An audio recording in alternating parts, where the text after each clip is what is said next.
Shalom, haleluya. Tema firman Tuhan mengharumkan keluarga.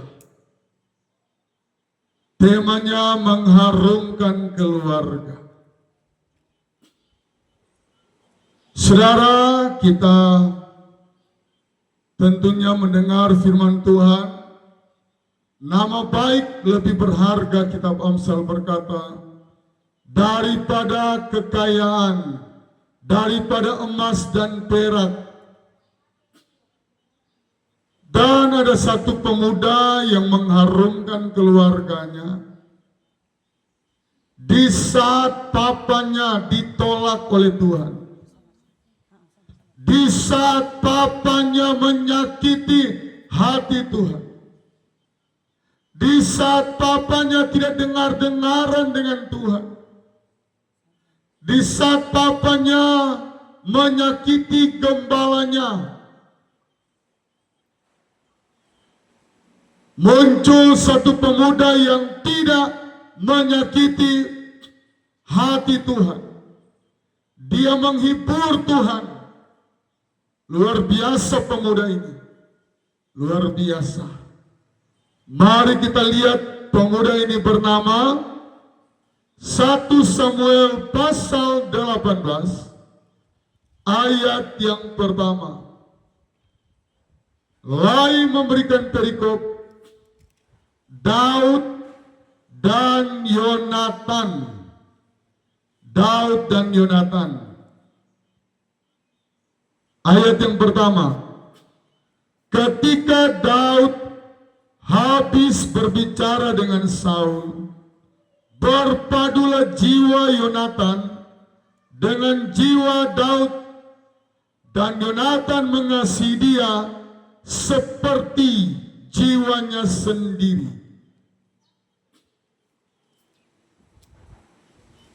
Kalau kita naik ke pembacaan di atas, di mana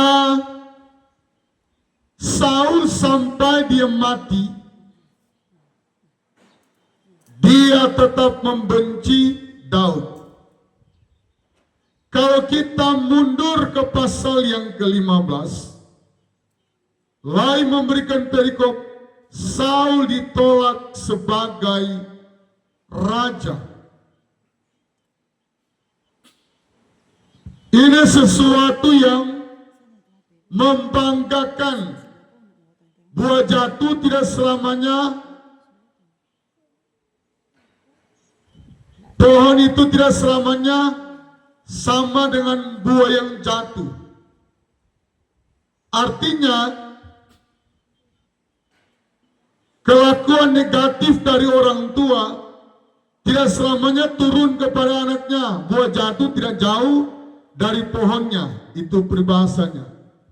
Buah jatuh tidak jauh dari pohonnya. Kejahatan yang dilakukan oleh Saul ternyata tidak diikuti oleh anaknya Yonatan. Dia mengharumkan keluarga. Dia menyenangkan hati Tuhan. Dia tahu papanya bersalah. Setiap kali papanya mau membunuh Daud,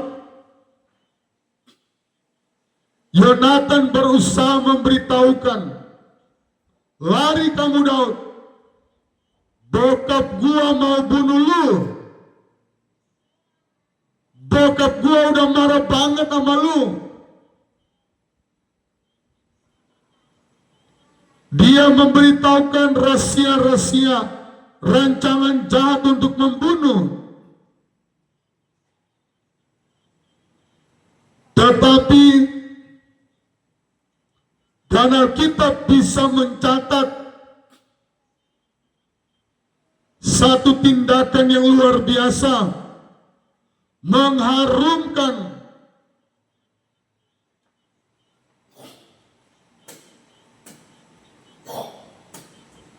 keluarganya.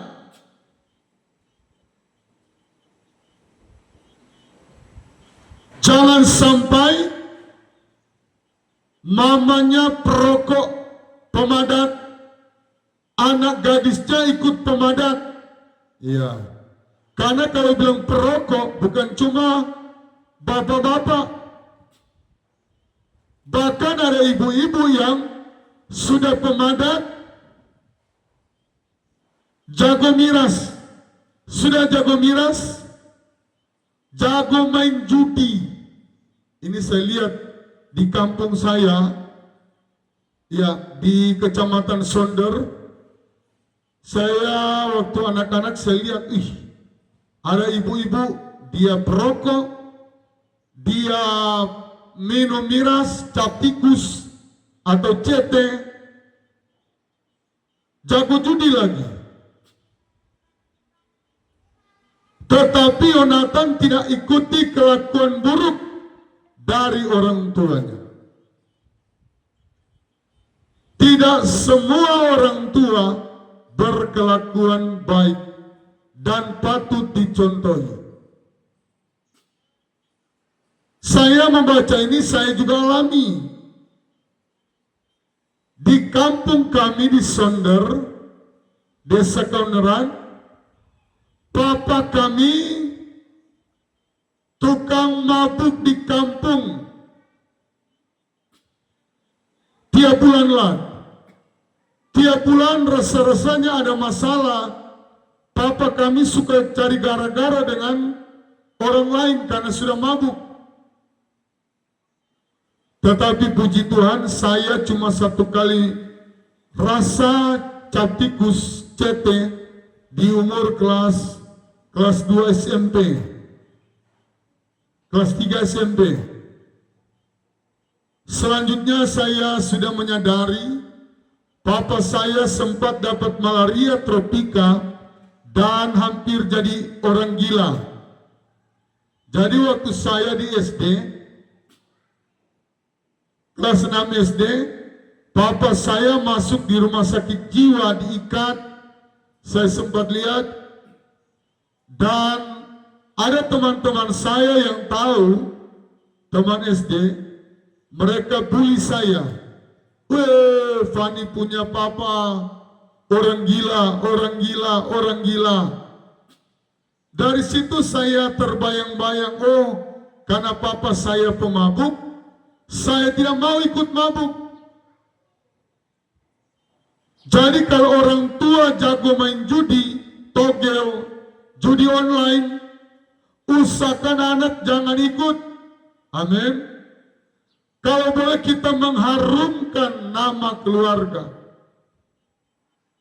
Yonatan, justru dia sangat sayang dengan Daud. Dia tahu Daud benar kok. Papa saya yang salah. Dan Alkitab tidak mencatat Yonatan berontak kepada Saul. Tapi dia bijaksana. Dia selalu melindungi Daud dari serangan pembunuhan dari papanya yang sadis. Sadis sekali. Daud yang tolong dia, Daud yang lawan Goliat, tetapi sebaliknya dia berniat mau membunuh Daud. Cuma gara-gara wanita-wanita Israel, orang-orang Israel bernyanyi, Saul mengalahkan musuh beribu-ribu, Daud mengalahkan musuh berlaksa-laksa.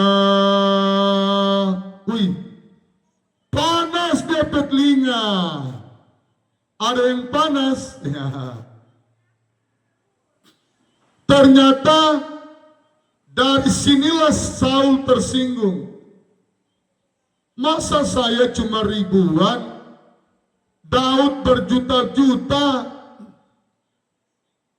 ratusan juta dia kalahkan. Saya kan raja. Saya mau berkata kalau orang Kristen siapapun saudara mau berhasil dari agama apapun, kalau kita suka tersinggung iri dengan keberhasilan orang, kita tidak akan pernah maju lagi. Kita akan mentok, jabatan kita mentok, PNS terus. Tidak mau naik jadi kepala seksi kah, tidak mau naik jadi kepala bidang kah, tidak mau naik jadi kepala dinas kah, karena suka iri dengan kepala dinas. Karena kepala dinas temannya, aduh, dia sudah jadi kepala dinas, saya cuma PNS biasa. Inilah kekurangan-kekurangan dari Saul. Gampang tersinggung. Ada jemaat yang tidak ke gereja lagi minggu depan karena hari ini dia tersinggung ada dengar khotbah. Minggu pertama dia ibadah, minggu kedua tidak. Selama 1 bulan tidak, karena masih tersinggung di hati. Sebenarnya di minggu kedua Tuhan sudah curahkan berkat besar, akhirnya batal deh. Nggak jadi. Tuhan sudah mau tambah berkat kepada Saul, karena kebencian dia, karena iri hati dia, akhirnya Tuhan kasih pindah ke Daud, Haman dan Mordekai juga. Cuma gara-gara Mordekai tidak menghormati ketika Haman lewat, dia sudah benci sekali kepada Mordekai. Bahkan dia membuat tiang gantungan untuk supaya Mordekai mati. Ini tiang gantungan tinggi sekali 50 hasta. Wih, ini jahatnya sampai di ubun-ubun, jahatnya sampai di sum-sum, jahatnya sampai di tingkat dewa, jahatnya sampai di langit ke-7. Orang yang jahat tidak pernah dipakai itu. Orang yang jahat tidak akan menerima pengurapan dari Tuhan. Dalam khotbah saya selama 19 tahun, bukan cuma jemaat biasa saya selalu katakan, mah bicara yang saya alami langsung, pendeta, gembala, S1, S2, pengacara terkenal, karena ikut-ikutan salah, ketua daerahnya salah, dia mau ikuti. Papanya salah, anak mantu mau ikuti. Kalau dosa, yang namanya dosa, dosa. Tidak boleh kita ikut berbuat dosa. Yonatan dia kasih stop perbuatan dosa dari orang tuanya. Dia tidak mau wariskan dosa. Karena kalau kita ikuti kelakuan buruk orang tua, kita mewariskan dosa sampai kepada anak cucu cece.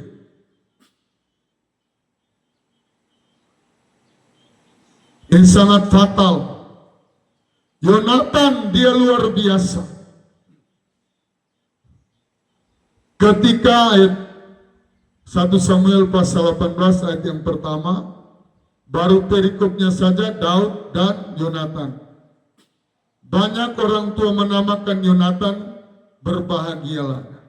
Nama Yonatan bagus, tapi ada yang menamakan Ham.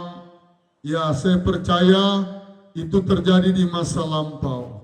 Kalau boleh kita orang tua seleksi memberikan nama kepada anak kita.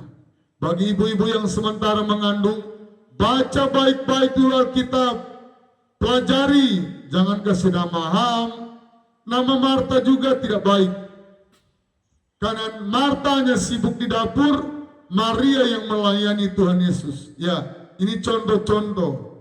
Sebab kurang baiklah kalau nama yang tidak baik di Alkitab baru dikasih namakan kepada anak kita. Mereka yang menderita, mereka bisa dibully di sekolah. Iya, dibully oleh teman-temannya. Jadi kalau kita memberikan nama, pelajari baik-baik Alkitab, baru kita memberikan nama. Ketika Daud habis berbicara dengan Saul, berpadulah jiwa Yonatan dengan jiwa Daud. Dan Yonatan mengasihi dia seperti jiwanya sendiri. Ini jiwa. Jadi mengasihi bukan hanya di kulit, tetapi sampai kedalaman jiwa. Wow. Yonatan dia memutuskan dosa dari papanya. Ada banyak anak-anak seperti saya katakan tadi. Papanya pesina, anaknya lebih soe, lebih menjadi anaknya. Bahasa Jerman bilang anaknya lebih soe. Papanya pemabuk, anaknya lebih soe, lebih menjadi-jadi. Papanya korupsi, anaknya ikut. Jadi mengharumkan nama keluarga perlu kita lakukan sebagai anak-anak. Saudara, apa yang terjadi ayat yang kedua? Pada hari itu Saul membawa dia dan tidak membiarkannya pulang ke rumah ayahnya. Ayat 3. Yonatan mengikat perjanjian dengan Daud karena ia mengasihi dia seperti dirinya sendiri. Wow. Ayat yang keempat, Yonatan menanggalkan jubah yang dipakainya dan memberikannya kepada Daud, juga baju perangnya, sampai pedangnya, panahnya, dan ikat pinggangnya. Inilah perbuatan yang luar biasa oleh Yonatan. Yonatan dia sangat menghormati Daud. Dia sportivitas intelektual. Artinya angkat topi. Angkat topi istilahnya. Baku angkat topi. Kalau dia lebih jago, ya puji Tuhan. Kalau dia lebih diberkati, haleluya. Kalau kita terima kenyataan, kita berbesar hati, kita tidak iri hati, tidak menutup kemungkinan Tuhan akan percayakan berkat yang sama atau bisa jadi lebih dari orang yang kita iri. Tetapi kalau kita iri, saya lihat ada ibu gembala yang iri kepada pelayanan kami. Pelayanan mereka tidak maju-maju karena iri terus. 13 tahun lalu dia pernah berbuat jahat, mau membusukkan kami di penjara Polda. Tahun yang lalu ketika kami mau membuka pelayanan dekat gerejanya, dia kasih jahat. Ternyata kejahatan 13 tahun yang lalu belum bertobat. Orang kalau dia suka nginap yang namanya iri hati, sulit terlepas. Sekali lagi, orang kalau dia sudah kasih nginap iri hatinya di dalam hati, sulit dia mau keluarkan. Usahakan kalau iri hatimu datang, tengking dalam nama Yesus. Saya tidak mau ada iri hati nginap di hati saya. Iri hati nginap di pikiran saya. Ketika kita lihat orang lain berhasil, saya percaya Tuhan suatu saat saya akan diberkati Tuhan. Seperti dia atau bahkan lebih. Itu yang boleh. Itu yang berkenan. Yonatan, dia tidak pernah iri dan keberhasilan Daud. Yonatan semua dia berikan, jiwanya, pedangnya, ini luar biasa. Panahnya, ikat pinggangnya. Baju perangnya dia berikan kepada Daud. Dia tahu persis bahwa Daud diurapi Tuhan. Daud itu sangat menyenangkan Tuhan. Luar biasa. Daud mengalahkan Goliat. Inilah yang membuat jabatan kita mentok. Tidak dipromosikan lagi. Sampai dia mati, cuma PNS biasa. Tidak ada jabatan.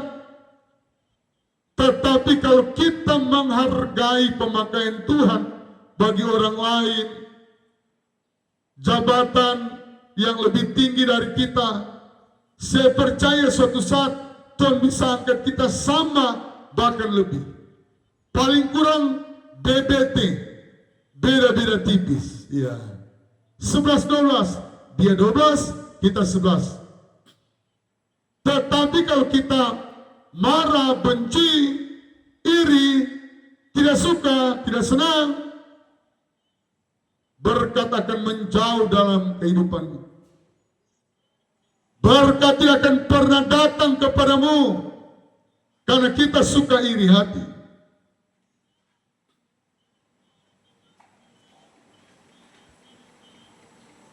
Pasal 15 kita mundur. Saul ditolak sebagai raja, perikopnya.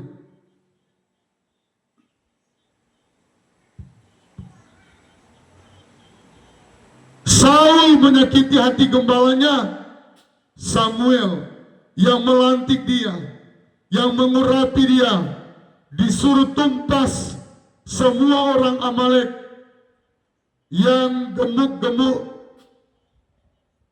Dia tidak tumpas, dia ambil yang binatang-binatang yang kurus-kurus. Artinya Saul lebih suka kompromi dengan dosa. Dia sudah tahu dosa, dia bersekongkol. Ada jemaat yang memberontak berapa tahun lalu. Dia sudah tahu pendeta, ketua daerah memberontak di pelayanan kami. Mereka ikut memberontak. Sampai-sampai ada yang anaknya mati. Tuhan menghajar. Tapi belum tobat-tobat juga. Ada yang dia punya muka terbakar. Belum tobat-tobat juga. Orang kalau tidak mau buang iri hati, pemberontakan, kalau dia kasih nginap berbulan-bulan, lewat 1 bulan, dia akan menjadi permanen. Iya. Sekali lagi, orang Kristen kalau dia senginap lebih dari 1 bulan, di hatinya, pikirannya, bisa jadi permanen di dalam kehidupannya. Potensi besar, 99% dia permanen. Tetapi kita periksa. Kita minta Roh Kudus periksa hati saya. Bukan cuma kesehatan yang perlu dicek up. Amin. Tetapi iri hati juga. Kemarahan, kebencian. Sportif dong. Kalau orang lain lebih kaya, kalau orang lain punya pekerjaan lebih bagus, sportif. Karena pekerjaan itu beda-beda. Tidak semua jadi kepala dinas. Kalau semua kepala dinas, siapa yang pegawainya? Tetapi kalau kita melekat dengan Tuhan, kalau kita selalu mengasihi Tuhan, memberikan yang terbaik bagi Tuhan, kalau orang lain maju, pasti kita maju. Kalau orang lain sukses, pasti kita sukses. Kalau orang lain berhasil, pasti kita berhasil. Saudara, karena kami tidak ada kebencian, sampai-sampai anak yang kami minta 4, kami rasa 4 anak sebanyak sekali. Ukuran kami gembala tidak ada gaji, Tuhan tambah menjadi 2, sampai jadi 6 orang anak. Maaf yang punya 1 anak tidak, menyinggung saudara. Tetapi ini kesaksian kami. Kami merasa diberkati lewat kebahagiaan. Dompet kami boleh kosong. Dompet kami boleh apa adanya. Tetapi kami bahagia lewat 6 orang anak. Walaupun 6 orang anak, pasti ada salib yang kami pikul. Ada satu anak yang tidak mau dengar dengan kami. Itulah pergumulan dalam keluarga. Setiap keluarga punya salib masing-masing. Amin. Dan kita baca 1 Samuel pasal 14.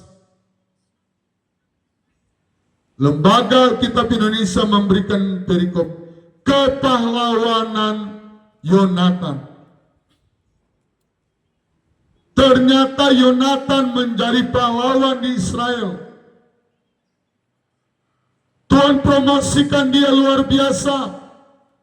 Pahlawan kalau di bangsa Indonesia, itu sampai kami SD, SMP, belajar tentang pahlawan-pahlawan Indonesia. Di Papua ada pahlawan Martin Indei, dihormati. Ada rumah sakit di Jayapura namanya Rumah Sakit Martin Indei. Karena kepahlawanannya dia mengangkat marga Indei.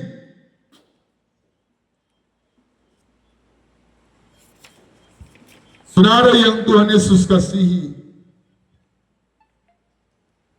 1 Samuel pasal 14 ayat yang pertama. Pada suatu hari Yonatan bin Saul berkata kepada bujang pembawa senjatanya, "Mari kita menyeberang dekat pasukan pengawal orang Filistin yang di sebelah sana." Tetapi tidak diberitahukannya hal itu kepada ayahnya. Ayat 2. Adapun Saul duduk di ujung Gibea, di bawah pohon delima yang di Migron, dan rakyat yang ada bersama dengan dia itu kira-kira 600 orang banyaknya. Karena Saul sudah tidak taat, disuruh tumpas orang Amalek, dia tidak ada hubungan khusus dengan Tuhan. Dia cuma duduk santai-santai dengan 600 orang pasukan terlatih. Tapi Yonatan imannya main, imannya yang bermain. Kalau Saul imannya sudah mati, redup, 600 pasukan, wow, kuat sekali itu kawan. Tetapi kita lihat kepahlawanannya Yonatan. Wow. Apa yang dia lakukan? Ayat yang ketiga. Ahia anak Ahitub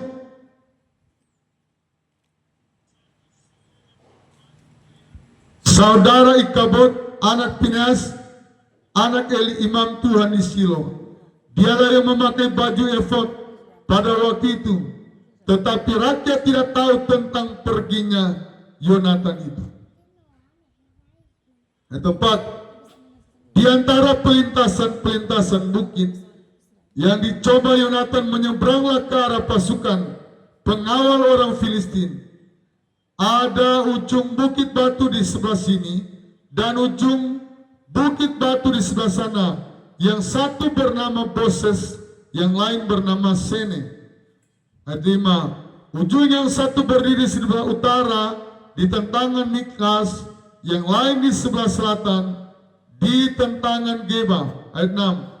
Berkatalah Yonatan kepada bujang pembawa senjata itu, "Mari kita menyeberang ke dekat pasukan pengawal orang-orang yang tidak bersunat ini.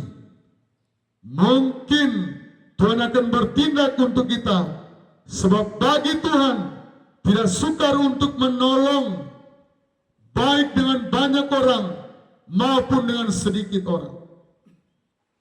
Inilah perkataan yang luar biasa. Sebab bagi Tuhan tidak sukar untuk menolong, baik dengan banyak orang maupun dengan sedikit orang. Ini peperangan yang paling teraneh di muka bumi. Kalau di sejarah sekarang tidak ada orang, cuma 2 orang, cuma dia dan pembawa senjatanya mengalahkan ribuan orang Filistin. Saudara, kalau kita pelajari orang Filistin, di mana bangsa yang tersulit untuk dikalahkan, sampai-sampai Saul berulang kali menjebak Daud. Saudara, saya sudah pelajari firman Tuhan bahwa dalam pasal 18 berulang-ulang kali, bahkan untuk melamar anaknya, Saul suruh Daud, kalau kamu membawa 100 kulit katan orang Filistin, saya kasih saya punya anak jadi menantu, dan kamu akan menjadi menantu raja. Cuma 100 yang persyaratan dari Saul, Daud bawa 200. Orang Filistin musuh yang paling ditakuti oleh Saul. Dia cuma duduk-duduk manis. Orang kalau sudah tidak ada Roh Kudus tidak bergerak di hatinya. Roh Kudus dia permanen. Roh Kudus permanen. Kalau di perjanjian lama bisa keluar, masuk keluar. Karena Daud berkata, jangan ambil rohmu padaku, tetapi masuk ke perjanjian baru, Roh Kudus itu permanen. Tapi kalau orang berbuat dosa, dia berdiam. Nah saudara, Jonathan dia maju berperang.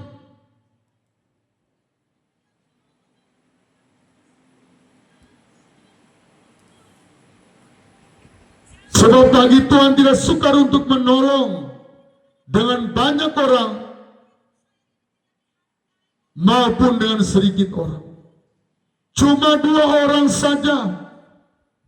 Ini kalau orang Israel pada waktu itu mereka ngobrol-ngobrol, mereka pasti akan berkata, ini Yonatan so gila kah?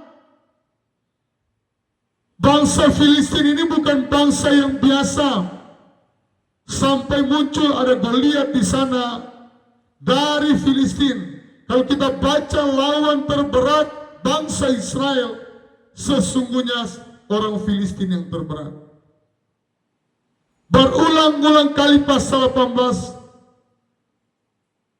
Daud disuruh berperang dengan orang Filistin supaya dia mati terbunuh, karena dia sudah benci kepada Daud.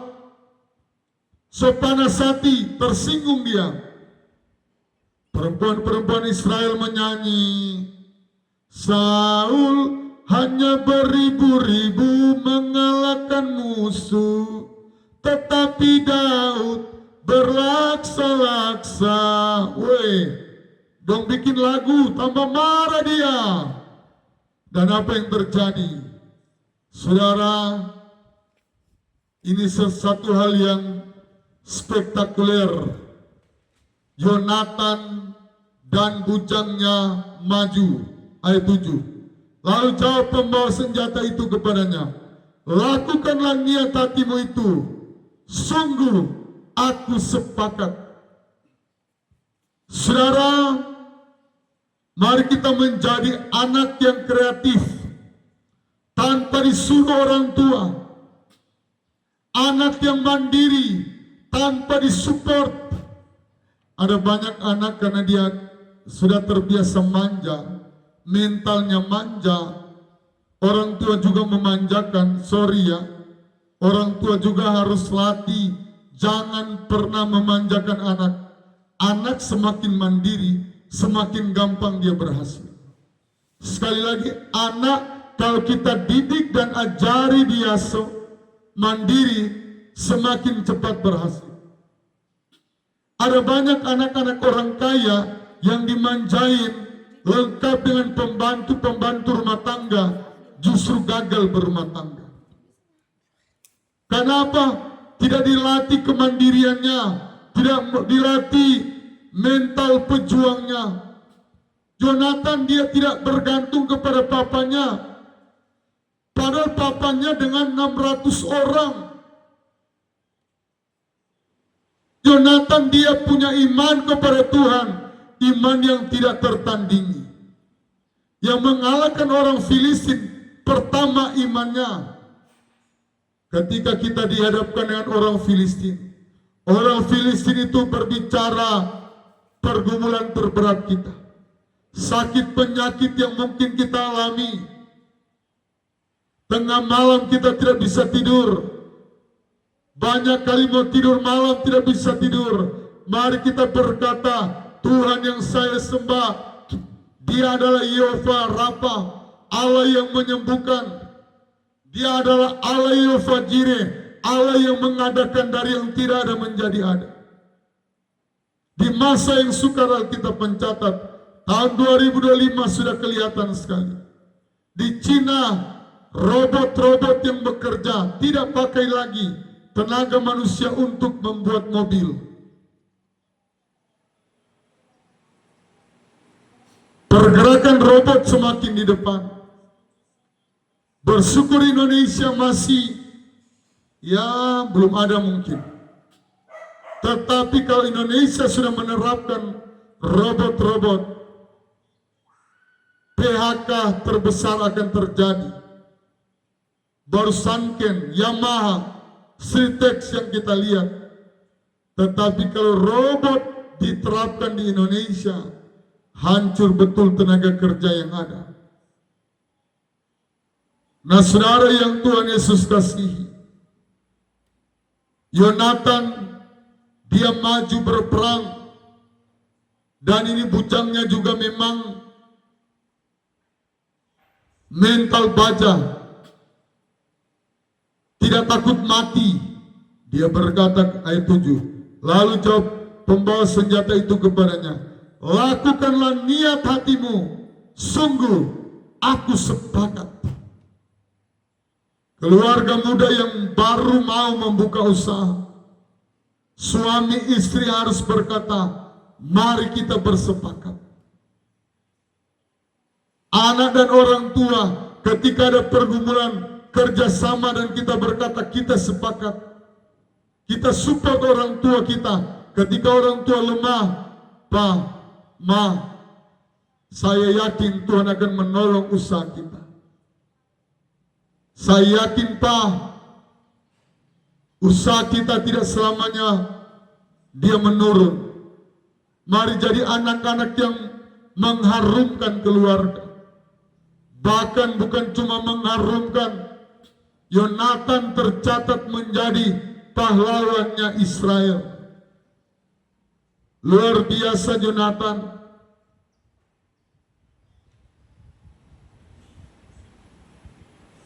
Dan saudara, apa yang terjadi? Kita membaca ayat yang selanjutnya.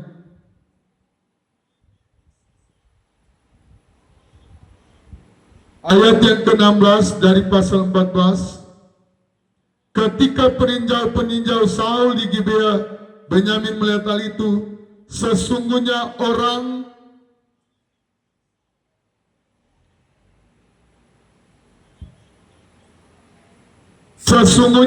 ramai seperti ombak berjalan ke sana kemari. Ayat 17. Berkatalah Saul kepada tentara yang bersama-sama dengan dia, periksalah barisan, lihatlah siapa yang pergi daripada kita. Mereka memeriksa barisan dan ternyata Yonatan dan pembawa senjatanya tidak ada. Ayat 18. Lalu kata Saul kepada Ahia, bawa baju efod kemari. Karena pada waktu itu dialah yang memakai baju efod di antara orang-orang Israel. Ayat 19. Tetapi sedang Saul berbicara kepada imam itu, maka kian lama, kian bertambahlah keributan di perkemahan orang Filistin. Sehingga Saul berkata pula kepada imam itu, biarlah, Saul terlalu banyak retorikanya, banyak gaya, banyak gerakan tambahan. Ambil baju efod, ambil baju perang. Padahal dia sudah terlatih, dia dikawal oleh 600 pasukan elit, pasukan tentara terlatih, Kopassus terlatih. Ya, tentara paling elit di Indonesia adalah Kopassus. Mereka sudah terbiasa berperang karena bangsa Israel adalah dari zaman dulu memang sudah terbiasa berperang. Banyak negara mau membinasakan Israel, tetapi Allah ada di pihak Israel. Dan kita adalah Israel rohani. Walaupun kita bukan garis keturunan dari orang Yahudi, tapi garis keturunan kita dari Yesus Kristus. DNA kita dari Yesus Kristus. Makanya kita bisa berperang mengalahkan musuh-musuh kita. Ketika ditolak seperti Thomas Alva Edison, ditolak, gagal beribu kali, tetapi mamanya yang memberikan dia support, iman dari mamanya Thomas Alva Edison. Mari kita melihat apa yang terjadi ayat yang ke-20. Kemudian berkumpullah Saul, menyuruh rakyat yang bersama dengan dia itu, dan ketika mereka sampai ke tempat pertempuran, tampaklah setiap orang menikam temannya dengan pedang. Suatu huru-hara yang sangat besar. Ribuan orang bisa dikalahkan hanya dengan 2 orang saja. Ini mission impossible, misi yang sangat sulit, dan misi yang kalau secara logika pasti Yonatan ini dan bujangnya mati bodoh-bodoh, mati bawa diri. Ini nggak mungkin. Rahasia apa yang bisa kita bawa dari firman Tuhan? Bahwa kalau Allah menolong kita, tidak harus kita lulusan S1 dari luar negeri. Tidak harus warisan orang tua kasih modal 100 juta baru usaha kita maju. Tidak harus. Tidak harus keluarga kita yang tolong kita. Saya sudah katakan dalam khotbah saya, ada beberapa keluarga saya Kamanakan sudah diberkati dan luar biasa. Tapi saya bilang kepada Ibu Gembala, mari kita berharap kepada Tuhan. Mereka sudah kelola miliar, mereka sudah ada properti di mana-mana. Tetapi kita tidak boleh mengandalkan keluarga kita, karena keluarga kita banyak kali mengecewakan kita. Kakak beradik tidak menjadi jaminan untuk menolong kita. Orang tua tidak jadi jaminan. Makanya kita harus perbiasakan mental yang tidak bergantung kepada orang tua, mental yang tidak bergantung kepada kakak beradik. Iman kita kepada Yesus, itulah yang menentukan. Dia yang menciptakan dunia ini. Saudara, ayat yang ke-20, kemudian berkumpullah Saul, seluruh rakyat bersama dengan dia, dan ketika mereka sampai ke tempat pertempuran, tampaklah setiap orang menikam temannya dengan pedang. Suatu huru-hara yang sangat besar. Sayang 1000 sayang, nama mereka cuma prong. Seluruh rakyat cuma prong, cuma pajangan, untung nama Kopassus, penakut Kopassus tapi kencing celana. Inilah yang terjadi kepada pasukan elit dari Saul. Kencing celana. Saya katakan kencing celana, bahasa orang penakut. Kalau kita dengan Tuhan, ada roh keberanian yang akan muncul. Allah tidak pernah menciptakan manusia. Roh yang ada pada kita bukanlah roh ketakutan. Kalau kita membuka usaha, kalau kita lewat di gelap, jangan menjadi penakut. Sampai-sampai anak saya yang nomor 4, Ecun, saya mau membangkitkan keberaniannya.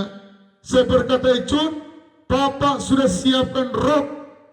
Kalau kamu masih penakut, penakut lewat di gelap, ada rok yang Bapak siapkan. Saya mau melatih mentalnya, jangan jadi laki-laki penakut. Laki-laki harus kuat, laki-laki harus mandiri, laki-laki harus bergantung kepada Tuhan. Jangan pernah bergantung warisan orang tuamu. Ada banyak kakak beradik saling membunuh, saling menjahati, saling fitnah, sampai mati tidak baku bicara, cuma gara-gara pewarisan orang tua yang tidak taiko mau tercapai. Anak yang tua merasa, oh saya yang tua kenapa saya tidak dapat begini. Jangan pernah kita bergantung kepada orang tua. Justru kita akan mengharumkan nama baik orang tua kita. Di saat Saul sudah ditolak menjadi raja, Yonatan menyenangkan hati Tuhan. Yonatan membuat Tuhan terhibur. Yonatan membuat Tuhan Yesus tersenyum. Ayat yang ke-21. Lagi pula orang-orang Ibrani yang telah lama tinggal pada orang Filistin dan yang telah ikut maju dalam tentara mereka, mereka juga berbalik untuk bergabung dengan orang-orang Israel. Wow, pertolongan yang tidak diduga-duga kami sudah mengalami. Tikus mampu mengadakan kebutuhan air kami ketika kami tinggal di Argapura Atas, rumah makan Setor, dekat pelabuhan kota Jayapura. Tempat rumah kami pertama tinggal, belum ada gereja. Kami sudah punya 2 orang anak, membutuhkan air untuk cuci baju.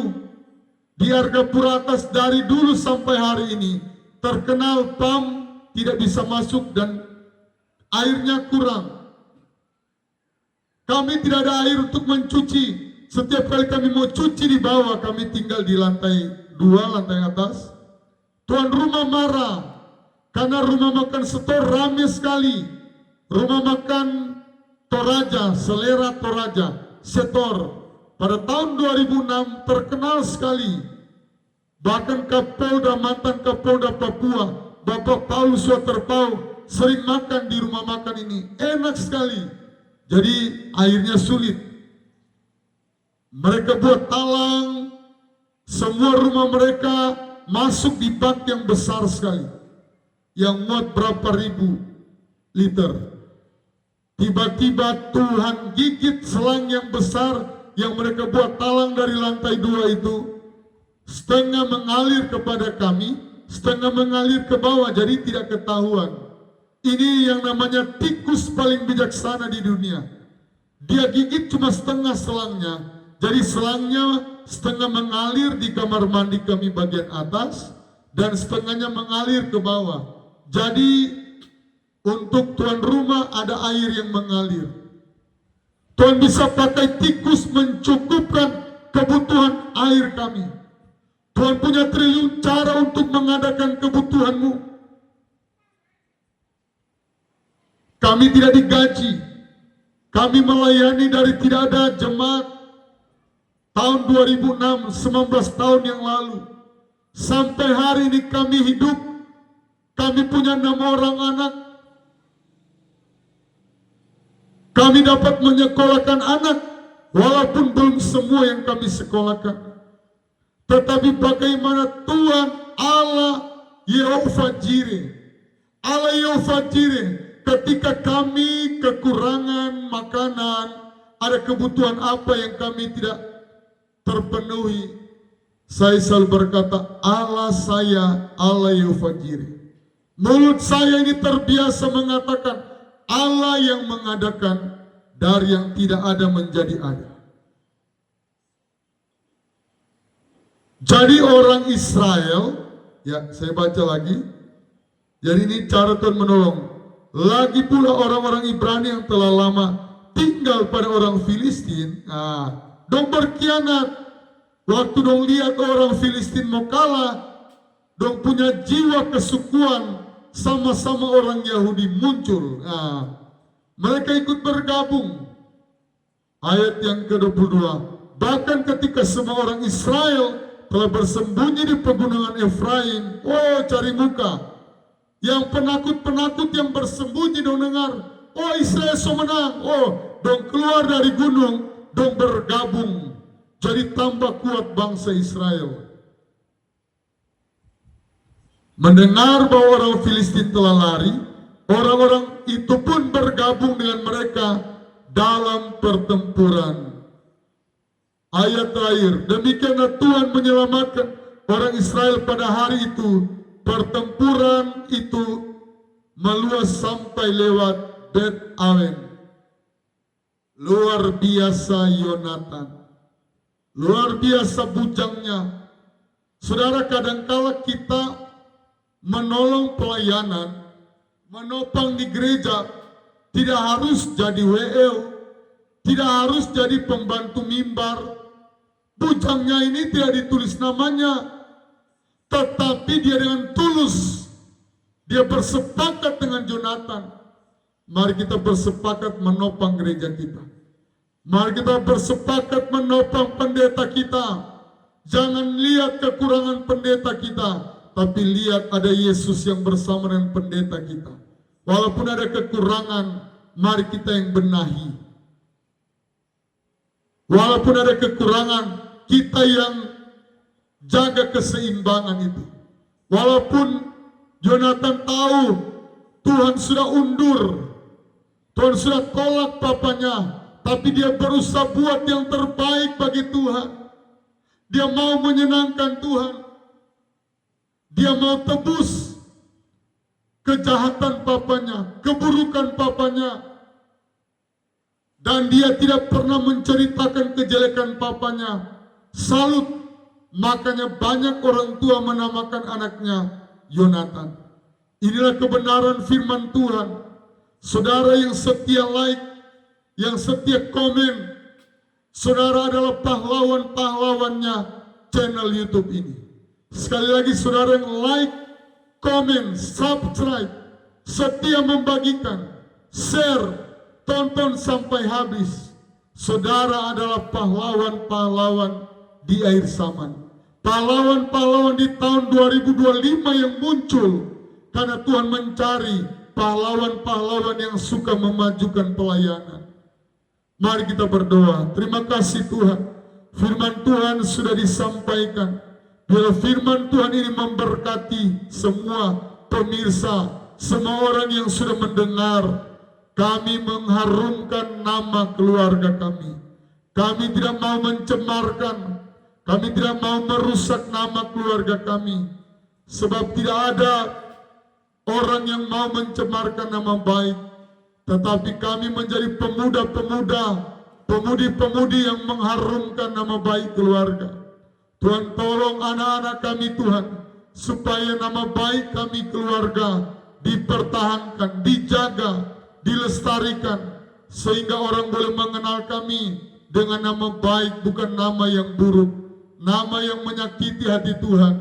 Tetapi Tuhan, pakai kami semua menjadi berkat bagi banyak orang, di mana kami tinggal, di mana kami berada.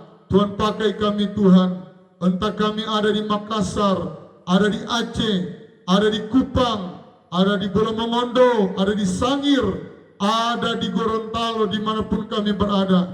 Kami boleh menjadi berkat, apatah lagi kami sebagai orang Kristen. Kalau boleh tidak ada lagi orang Kristen yang tertangkap KPK, tertangkap oleh Kejagung. Kami korupsi di negara ini. Tuhan, tolong supaya semua orang Kristen yang ada di negara ini menjadi saksi, menjadi berkat untuk hormat dan kemuliaan nama Tuhan. Tidak ada lagi yang mencuri, kedapatan polisi mencuri, dan KTP kami beragama Kristen, tetapi kami melakukan hal-hal yang baik, menyenangkan hati Tuhan, dan menjaga nama baik keluarga kami. Karena nama baik keluarga sangatlah penting. Haleluya, amin.